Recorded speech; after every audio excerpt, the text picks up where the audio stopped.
એટલે કહ્યું કે તે સ્યાદવાદથી યથાર્થસિદ્ધ થાય છે. હવે કે છે આત્મા પણ अनंत धर्म वालों है. आत्मा कैसा है? अनंत धर्मात्मक. लेकिन यहाँ धर्म का अर्थ क्या है? धारण करना. आत्मा अनंत धर्मात्मक है, उसका अर्थ आत्मा ने अनंत गुण को धारण किया है. आत्मा ने ऐसा शक्ति रूप सामर्थ्य धारण किया है कि अनादि से अनंत काल परिणमन कर सके.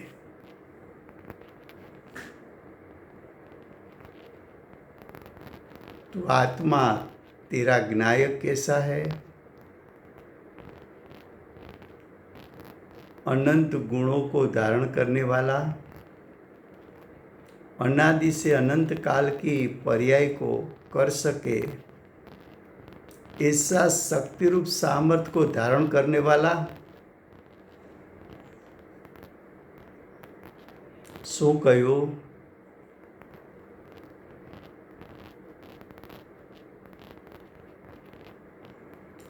आत्मा पण अनंत धर्म वाळो छे. आत्माए अनंत गुणों ने धारण करी राख्या छे. आत्माए अनादिथी अनंत काळनी पर्यायने पहोंची वळवानुं शक्तिरूप सामर्थ्य धारण करी राख्युं छे. હવે કે છે તેના કેટલાક ધર્મો તો સ્વાભાવિક છે.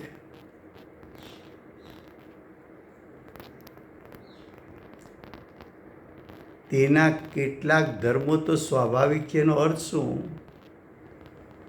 તેના એટલે આત્માના. તેના એટલે આત્માના. કેટલાક ધર્મો એટલે ગુણો.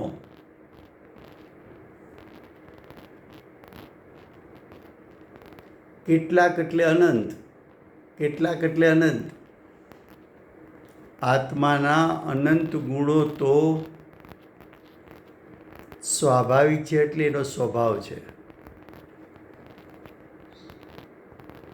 તો આત્મા અનંત સ્વભાવને એટલે કે अनंत गुणों ने धारण करेला है. क्या कहा? उसका यानी आत्मा का. कुछ का अर्थ है अनंत. धर्मों का अर्थ है गुणों. स्वाभाविक का अर्थ है स्वभाव. तो आत्मा ने अनंत स्वभाव को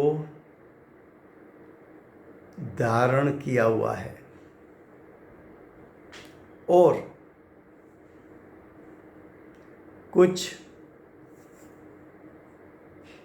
उद्गल के संयोग से होता है. देखो,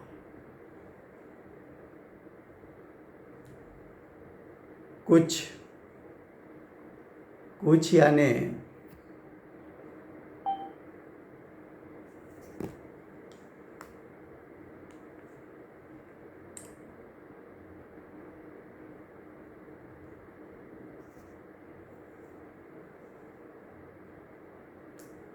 यानी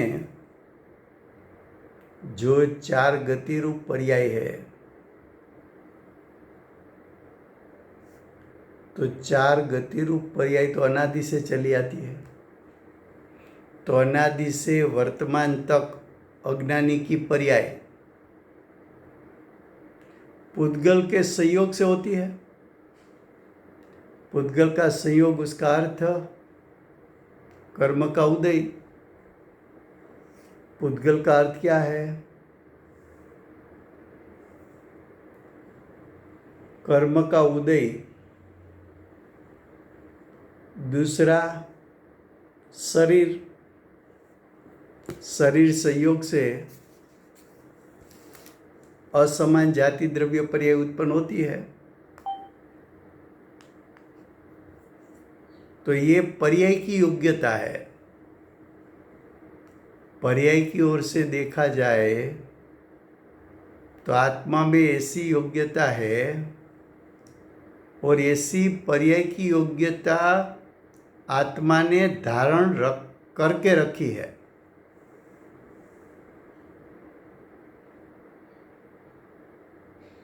फिर से देखो, धर्म को धारण किया है, वहां हमने दो बात बताई थी, एक गुण की, दूसरी पर्याय की। पर्याय दो प्रकार की होती है, स्वभाव रूप परिणमन कर सके, विभाव रूप परिणमन कर सके। स्वभाव रूप परिणमन कर सके ऐसा स्वभाव है पर्याय का, और विभाव रूप परिणमन कर सके ऐसी पर्याय की योग्यता है। तो पर्याय में विभाव रूप परिणमन कर सके ऐसी योग्यता को धारण किया हुआ है आत्मा ने, इसलिए कहा कि आत्मानंद धर्मात्मक है।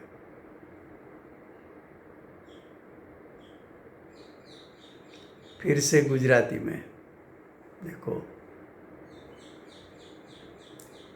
तेना કેટલાક ધર્મો, તેના એટલે આત્માના,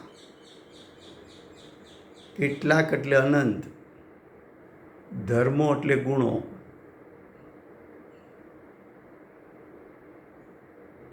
આત્માના અનંત ગુણો તો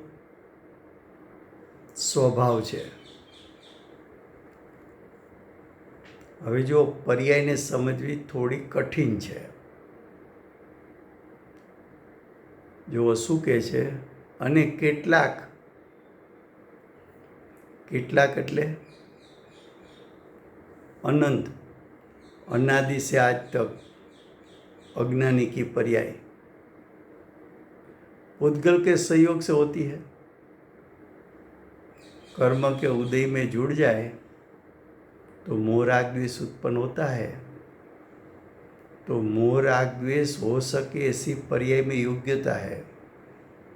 विभाव रूप परिणमन कर सके ऐसी योग्यता आत्मा ने धारण की है, और ऐसी अनादि से आज तक वो पर्याय कर सका, तो ऐसी अनंत पर्याय को कर सके ऐसी योग्यता वाला, ऐसी योग्यता को धारण करने वाला, एवी योग्यता ने धारण करवा वाळो आत्मा माटे अनंत धर्मात्मक।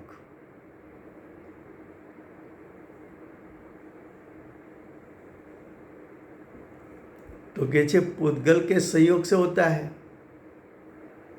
पुद्गल में बे बात लई सको, कर्मनो उदय अने शरीर।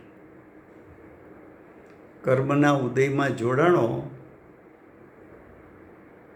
तो मोह राग द्वेष आदि उत्पन्न थया, अने शरीर साथे जोड़ाणो तो चार गति। जो कि शरीर पण नाम कर्मनो उदय है, ने जीव ने शरीर ने बंधन करावे छे आयु कर्म। ये विषय हमने 50 इकाई में लिया था कि आयु कर्म ने कारणे जीव ने शरीर परस्पर बंध ने प्राप्त करे छे। आयु कर्म के उदय के कारण जीव और शरीर दोनों परस्पर बंध को प्राप्त होते हैं। जब आयुष कर्म पूर्ण हुआ तो जीव और शरीर भिन्न हो गए।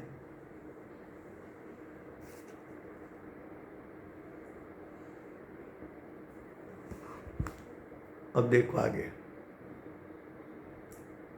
जिस कर्म के संयोग से होता है, तो जब कर्म का संयोग किया तो क्या हुआ, तो क्या उससे तो आत्मा को संसार की प्रवृत्ति होती है, तो संसार रूप परिणमन कर सके ऐसी आत्मा में योग्यता है। धर्म अधर्म आकाश और काल द्रव्य में नहीं है।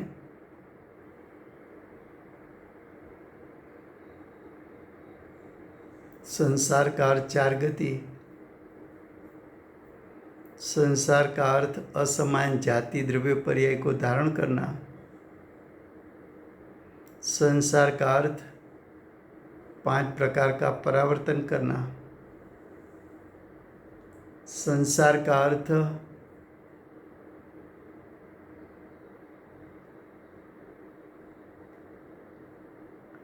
तो कि संसार का अर्थ 84 लाख योनि में जन्म लेना,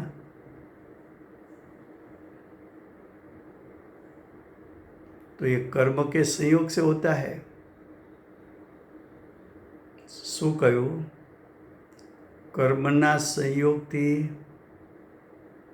સંસાર એટલે અસમાન જાતિ દ્રવ્ય પર્યાય, સંસાર એટલે 4 ગતિ,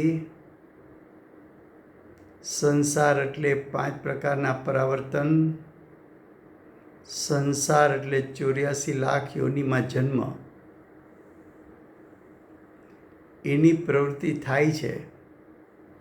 તો આવી પ્રવૃત્તિ કરી શકે એવી યોગ્યતા આત્માએ ધારણ કરેલી છે,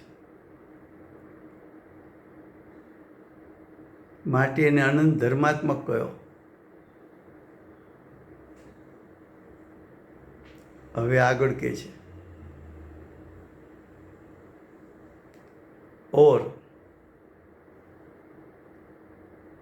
उसके संबंध से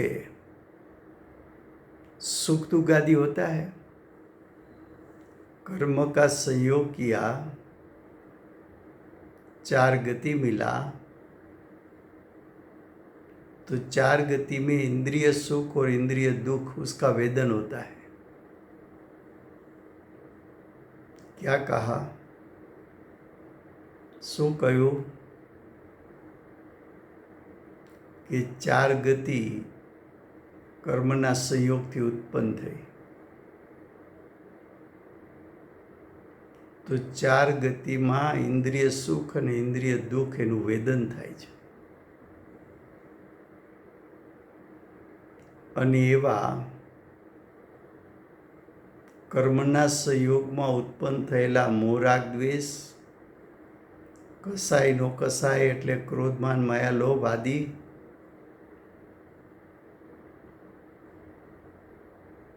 એ પરિણામ જે ઉત્પન્ન થયા જીવની સત્તામાં, એનો ભોગવટો જીવ પોતે કરે છે ત્યારે આકુળતામય દુઃખમય થઈ જાય છે। आत्मा ने कर्म का संयोग किया, आत्मा की सत्ता में मोह राग द्वेष उत्पन्न हुआ, क्रोध मान माया लोभ आदि विभाव उत्पन्न हुआ। ये जो विभाव उत्पन्न हुआ उसका भोगवटा किसने किया? तो क्या आत्मा ने किया। तो ये भोगवटा किया तो आत्मा को क्या मिला? तो क्या आकुलता हुई।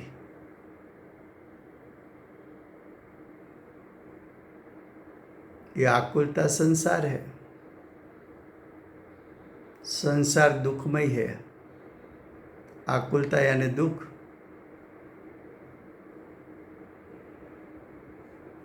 तो आत्मा आकुलता का भोगोटा कर सके, मोह राग द्वेष का भोगोटा कर सके, कसाई नो कसाई का भोगोटा कर सके, ऐसी योग्यता वाला परिणाम अनादि से आज तक अनंत हुआ, ऐसी पर्याय को धारण कर सके, इसलिए आत्मा को अनंत धर्मात्मक कहा।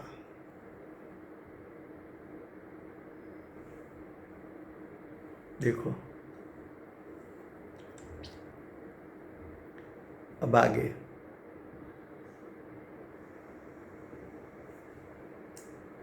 ये आत्मा को अनादि अज्ञान से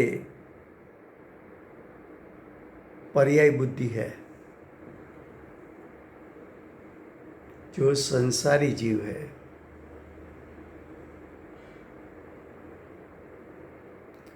वो पर्याय बुद्धि करता है। असमान जाति द्रव्य पर्याय में हूँपना करता है, या तो मोह राग द्वेष में हूँपना करता है, या तो परद्रव्य के परिणाम में कर सकता हूँ, परद्रव्य का भोगोटा में कर सकता हूँ, उसमें हूँपना करता है। ये कौन करेगा? अज्ञानी। क्यों करेगा? तो क्या अज्ञान के कारण। अज्ञान क्या है? तो कि स्व और पर के बीच में उसने विवेक नहीं किया। स्व और पर के बीच में विवेक नहीं किया, उसका अर्थ क्या? तो स्व यानी मैं कौन हूँ? मैं आत्मा हूँ कि मैं शरीर हूँ?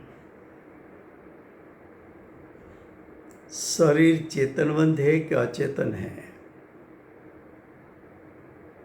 आत्मा स्वभाव से चेतनवंत है कि अचेतन है? दोनों जीव और शरीर दोनों, उसका जो असल स्वभाव है वो स्वभाव को नहीं जाना।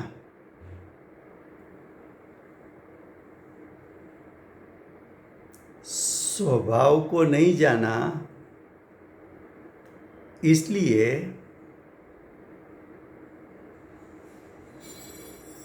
उसको अज्ञान कहा।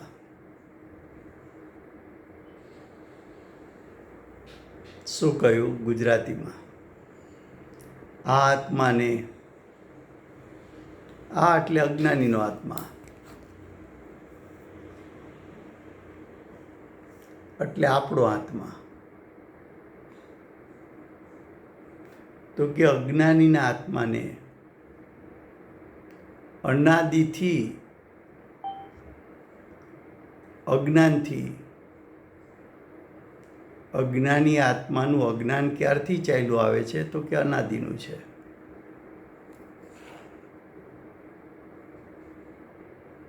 અજ્ઞાન કોને કહેવું?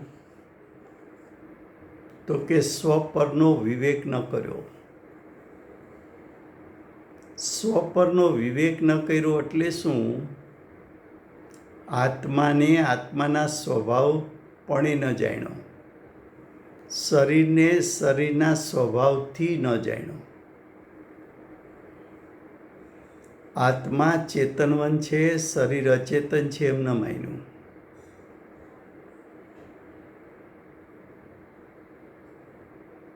મનુષ્ય પર્યાય તે હું છું એવું માન્યું, એ પર્યાય બુદ્ધિ થઈ। અસમાન જાતિ દ્રવ્ય પર્યાયમાં હું પણ કર્યું। હું મનુષ્ય છું, હું પુરુષ છું, હું સ્ત્રી છું, એનું અજ્ઞાન। અજ્ઞાનને કારણે આત્માનું અસલ સ્વરૂપ જાણ્યું નહીં, માટે પર્યાય બુદ્ધિ ઉત્પન્ન થઈ. અસમાન જાતિ દ્રવ્ય પર્યાયમાં હું પણ ઉત્પન્ન થયું. હવે આગળ કે છે અનાદિ અનંત. અનાદિ અનંત એટલે ત્રિકાળ.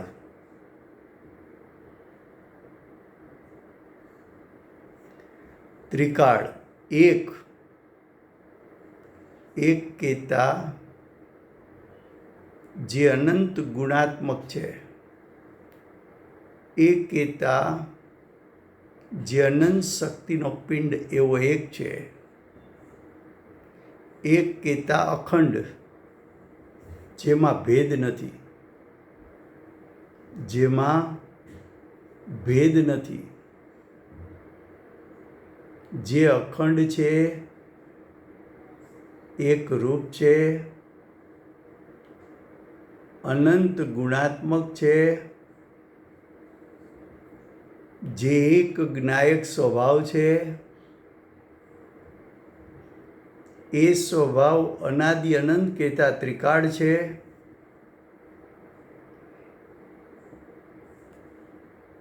જે સ્વભાવથી ત્રિકાળ છે એવા ત્રિકાળ આત્માનું જેમ છે તેમ જ્ઞાન તેને કહેતા અજ્ઞાનીને નથી.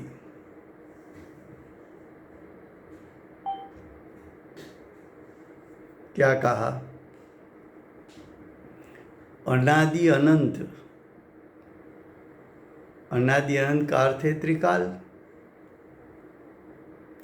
एक का अर्थ है अखंड, एक रूप, अनंत गुणात्मक ऐसा एक, अनंत शक्ति का पिंड ऐसा एक पिंड स्वरूप,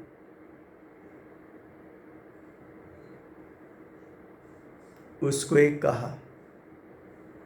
एक यानी ज्ञायक,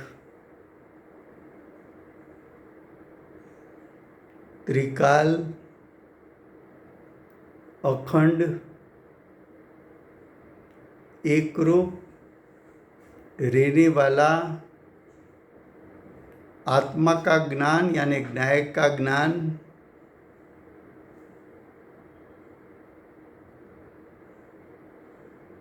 उसको नहीं है, उसको यानी अज्ञानी को नहीं है.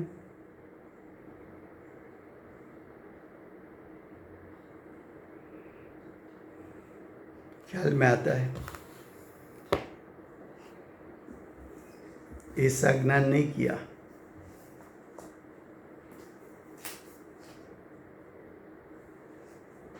ऐसा ज्ञान आज तक नहीं किया.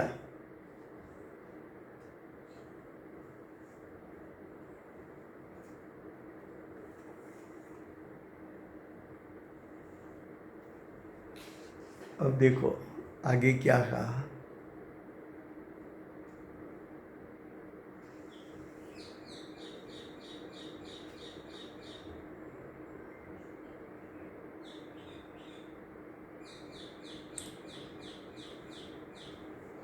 आगे क्या कहा? तो क्या आगे कहा?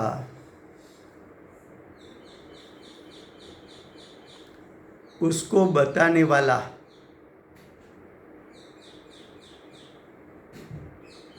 उसको यानी ज्ञायक के स्वरूप को बताने वाला,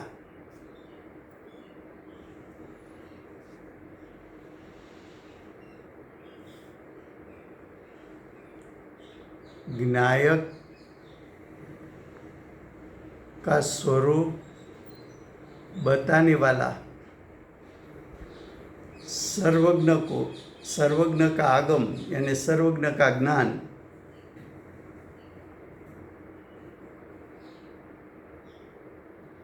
सर्वज्ञ का ज्ञान आत्मा अनंत गुणात्मक है, अनंत शक्ति का पिंड है, वो दिखा सकता है.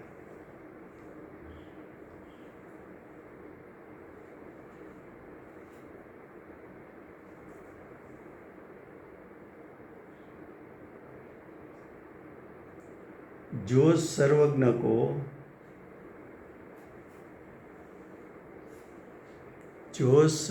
को क्षाई ज्ञान प्रकट हुआ, केवल ज्ञान प्रकट हुआ।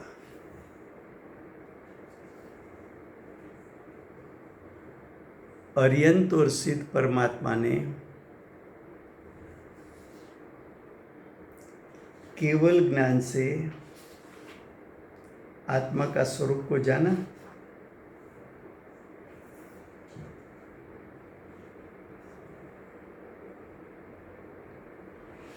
तो केवल ज्ञान ने आत्मा का स्वरूप कैसा जाना? तो कि केवल ज्ञान ने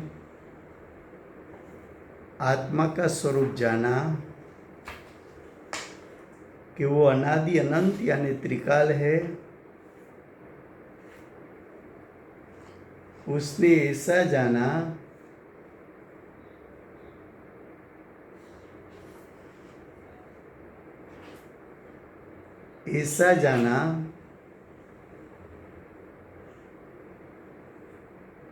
कि आत्मा तो अनंत गुणात्मक है, अनंत शक्ति का पिंड है, अनादि से अनंत काल के परिणाम को प्रकट कर सके इतना शक्ति रूप सामर्थ्य वाला, अनंत सामर्थ्य वाला है।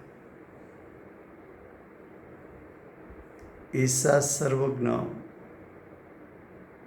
के ज्ञान ने जाना। सर्वज्ञ के ज्ञान को आगम कहा। अब आगे શું કહ્યું ફરીવાર ગુજરાતીમાં?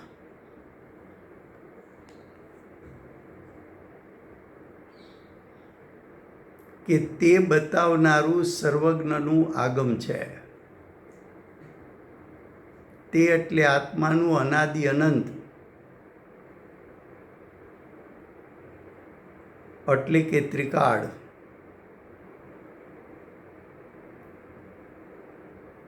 तो त्रिकाળ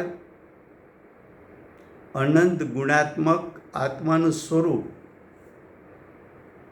કોણ દર્શાવે છે? તો કે અર્યંત સિદ્ધ પરમાત્માનું જ્ઞાન, કેવળ જ્ઞાન। એના જ્ઞાનમાં આત્માનું સ્વરૂપ આવું જણાયું છે। હવે કે છે તેમાં એટલે उसमें यानी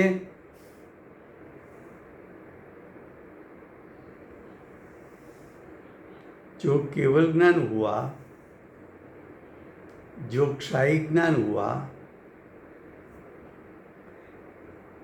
उसमें जो आत्मा का स्वरूप जाना,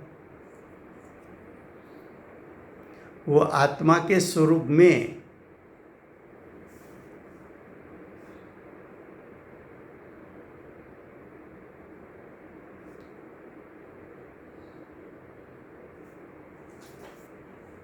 फिर से उसमें उसका अर्थ क्या?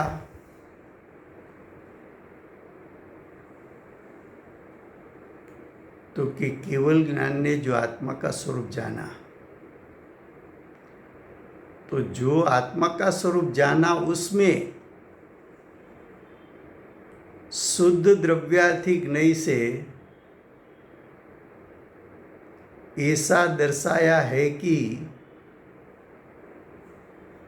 आत्मा को एक असाधारण चैतन्य भाव है। वो अखंड है, नित्य है, अनादि निधन है।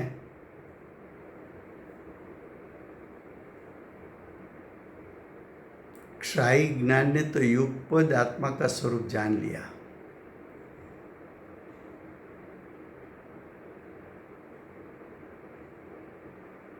लेकिन अज्ञानी के पास युगपद ज्ञान नहीं है,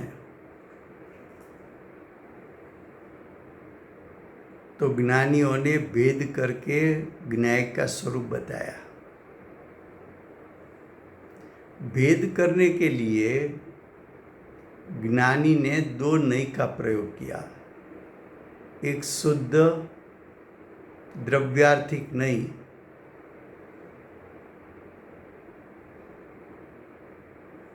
जिस नई का प्रयोजन, जिस नई का प्रयोजन आत्मा का शुद्ध स्वभाव दिखाने का है, उसको शुद्ध द्रव्यार्थिक नई कहने में आता है।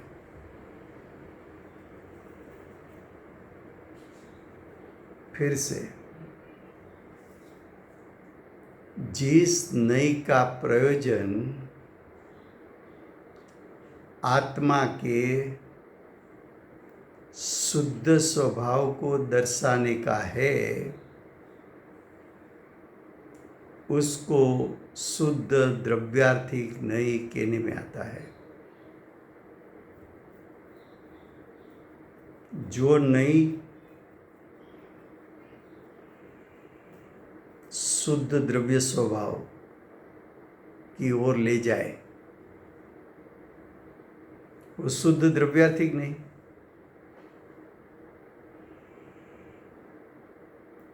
तो जो सर्वज्ञ परमात्मा ने आत्मा को जाना, तो उसके ज्ञान में शुद्ध द्रव्यार्थिक नई का स्वरूप कैसा जानने में आया?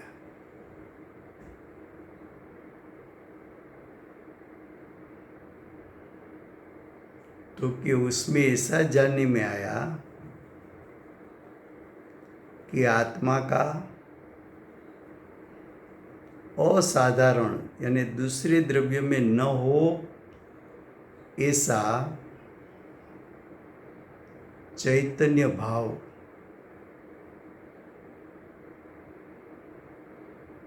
आत्मा एक अखंड चैतन्य भाव।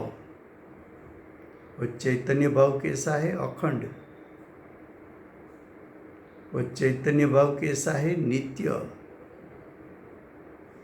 ये चैतन्य भाव कैसा है? अनादि निधन।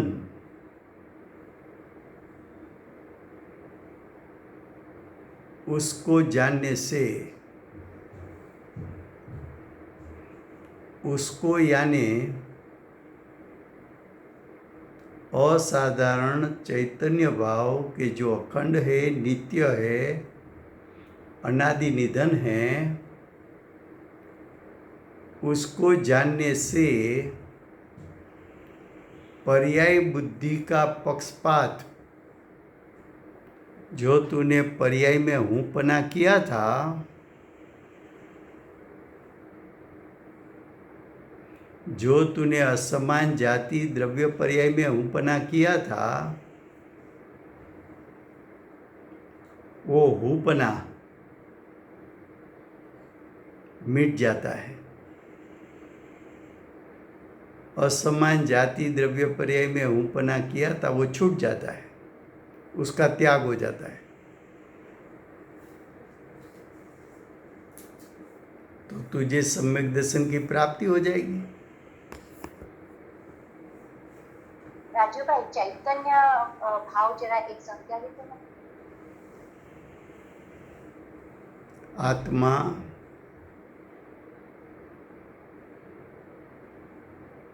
आत्मा परद्रव्यों से भिन्न करना है, तो उसका मुख्य लक्षण चैतन्य भाव है, क्योंकि दूसरे 5 द्रव्य अचेतन है, इसलिए यहाँ चैतन्य भाव कहा।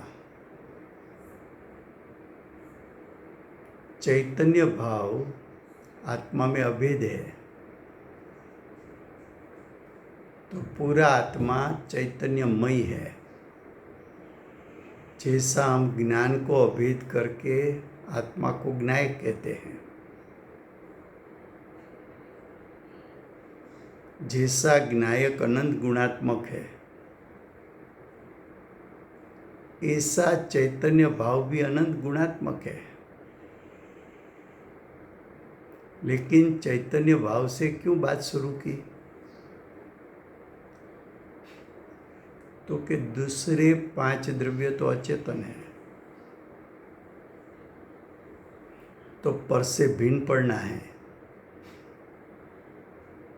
तो आत्मा का असाधारण लक्षण ऐसा लेना चाहिए कि जो परद्रव्य में न हो, लेकिन चैतन्य भाव बताया कैसा? अखंड। तो चैतन्य गुण को आत्मा में अभेद करके पूरे आत्मा को, अनंत गुणात्मक आत्मा को चैतन्य भाव कहा। देखो, चैतन्य भाव अखंड ऐसा कहा, भेद ऐसा नहीं कहा।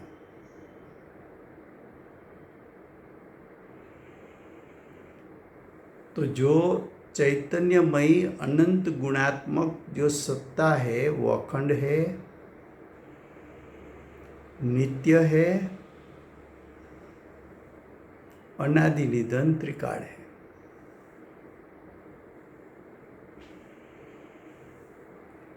उसको जानने से, उस पर दृष्टि और उपयोग रखने से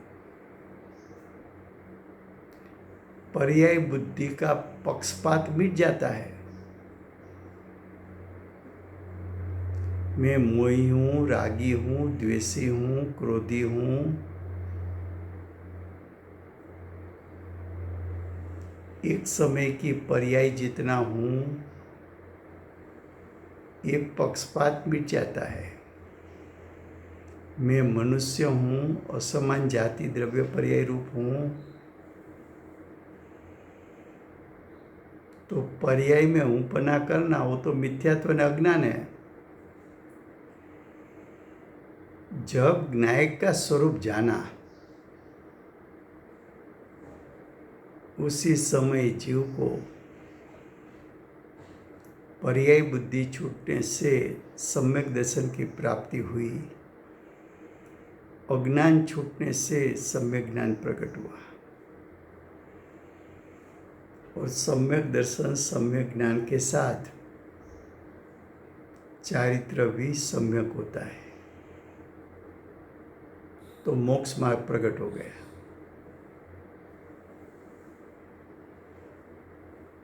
ख्याल में आता है? लो, समय हुआ है, कल आगे चलेगा।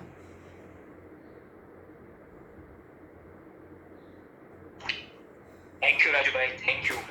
हाँ जी। રાજુભાઈ, અહીંયા ચૈતન્ય ગુણ અને ચૈતન્ય ભાવ એટલે જાનન લેખન સ્વભાવી આત્માને એટલે ચૈતન્યને પણ ગુણ કીધો છે। હવે ચૈતન્ય ગુણ છે એને આત્મામાં અભેદ કરો એટલે બધા ગુણ આવી ગયા, જ્ઞાન દર્શન બધા આવી ગયા।